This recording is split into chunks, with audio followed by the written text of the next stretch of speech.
that certain matters are outside the scope of the project: abortion, mercy killings and assisted suicide, all road traffic offences, and also, I think, corporate homicide.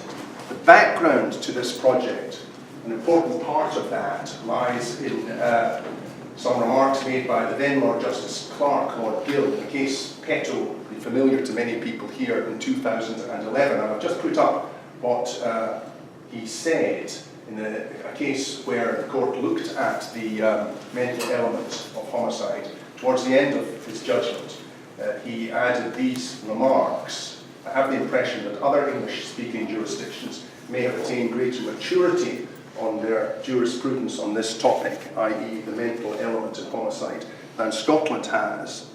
And he went on to say, "We have a definition structure in which the mental element in homicide is defined with the use of terms such as wicked, evil, felonious, depraved, and so on, which may impede rather than conduce to analytical accuracy." And he continued, "We remain burdened by legal principles that were shaped largely in the days of the death penalty, that are inconsistent and confused, and are not yet wholly free of doctrines of constructive malice. My own view," Lord Gill said, "is that a comprehensive re-examination of the mental element in homicide is long overdue. That is not the sort of exercise that should be done by ad hoc decisions of this court in fact-specific appeals.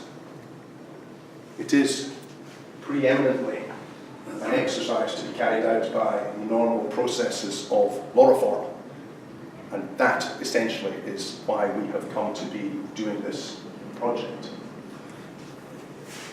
And so far as the structure of the project is concerned, it's in our 10th programme of law reform, which we began this year following an extensive public consultation exercise, in the course of which we also engaged closely with Scottish Government.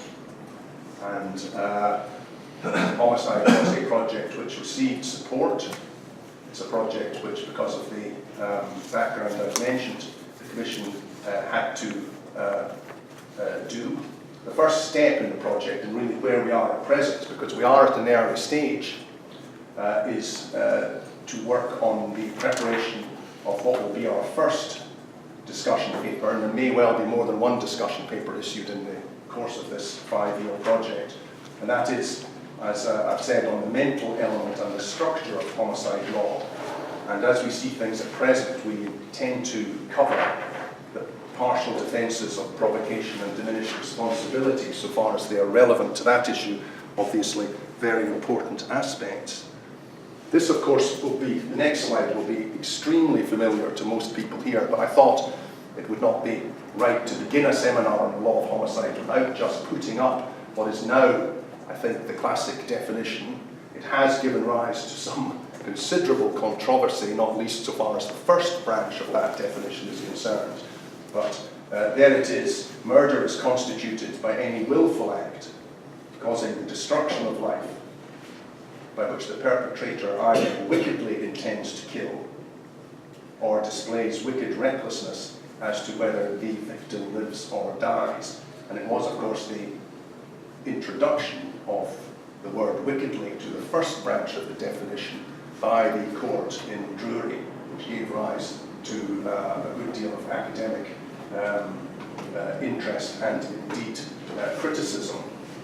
And so far as crime of culpable homicide is concerned, this is what Lord Roger had to say about that in the same case of Drury. The crime of culpable homicide covers the killing of human beings in all circumstances short of murder, where the criminal law attaches a relevant measure of blame to the person who kills. So one can see there perhaps immediately the breadth and reach of that, how the parameters of it are not precisely nailed down, very much the flavour of a kind of default option. But we'll be speaking later today about culpable homicide. These are some very tentative and provisional thoughts on the direction of reform. And they're not fixed views, but really just to set the scene for discussion and the presentations later. Essentially, the law is out of date. It is conceptually uncertain. For example, in regard to the role of the concept of wickedness, which is called upon to play an important part, both in the context of intention to kill and in relation to wicked recklessness. So another way of thinking about that might be to say that wickedness has to do a lot of work in the current law. Would the structure and transparency of the law be improved by setting it out in statutory form? Of course, our law of homicide, unlike many jurisdictions, has been entirely developed by the courts on the back of the institutional writers. Almost none of it, one or two odd exceptions, but almost none of it is codified or set out in statutory form. Another possible view, not everybody would agree with this by any means, but again, just to set the ball rolling, at the very least the law is expressed in old-fashioned and inaccessible language and may be difficult for courts and juries to understand and apply. Now, this is the issue which I've touched on so far as the first branch of the definition is concerned. Been a good deal of academic and scholarly writing about this. The meaning of a wicked intention to kill is arguably opaque. While we're not including mercy killings per se as a topic in the project, nonetheless, if one thinks about so-called mercy killing, this question of what a wicked intention to kill actually means might loom large. It may also be thought by some that the meaning of wicked recklessness, the context of the second branch of the definition, is not clear. What one is left with there, perhaps, is that the boundaries and dividing lines between murder and culpable homicide are blurred and leave a great deal to intuition and impression. Not everybody would see that as a negative. The result may be that the offence of culpable homicide is substantially too broad. Now, this is, again, just for the purpose of provoking some thoughts. Are we, in this project, aiming for a fundamental restructuring of the Scots law of homicide? Or are we looking more at the existing structure and perhaps defining it somewhat more sharply? I think that is the central question which the project needs to address. And all of these questions, of course, have to be addressed, I would suggest, with an eye to what is realistic at the stage of implementation. And later we'll be hearing about the project on the law of homicide carried out by our colleagues at the Law Commission for England and Wales. Professor Horder is here to tell us about that, and I think there are some useful lessons, Jeremy, which we can take from that project. Certainly at the Commission we see law reform not in any sense as a theoretical or academic exercise, but very much focused on what it is realistic to expect to achieve by way of legislation. Another perspective altogether, just to conclude. In 1989, the House of Lords set up a select committee known as the Nathan Committee, and came to take some evidence in Scotland. The committee was looking at murder and life imprisonment. Gerald Gordon probably remembers it very well. I can remember from coming to take the evidence in the Advocates Library.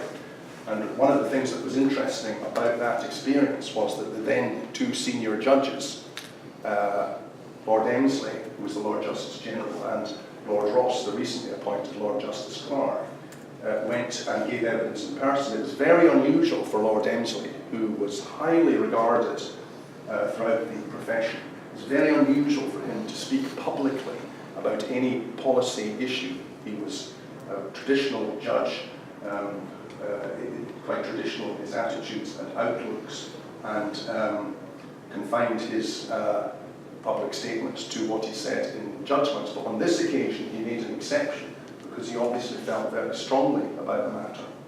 And this was the evidence of the judges of the Court of Session and the High Court, which they spoke to. Juries in Scotland appear to have no difficulty in understanding the definition of murder or of applying it to cases which are tried before them. And it is not considered that any alteration in the scope or definition of murder in Scotland is required. We go further, indeed, in saying that it would be contrary to the best interests of the law of Scotland to tamper with our definition of murder, which works well in practice. So these views were strongly held and strongly expressed. And in his oral testimony, Lord Emsley underscored the point in his characteristically forceful way. The definition of the law of murder, he urged their lordships, should be left severely alone. Should it? That's what we're going to discuss today. Thank you. So we'll pass now to the first section of the seminar, and this will be chaired by my colleague Graham Glashan, and it involves Dr. Sarah Scott. Graham will introduce her in a moment, and Lindsay Farmer. Thank you.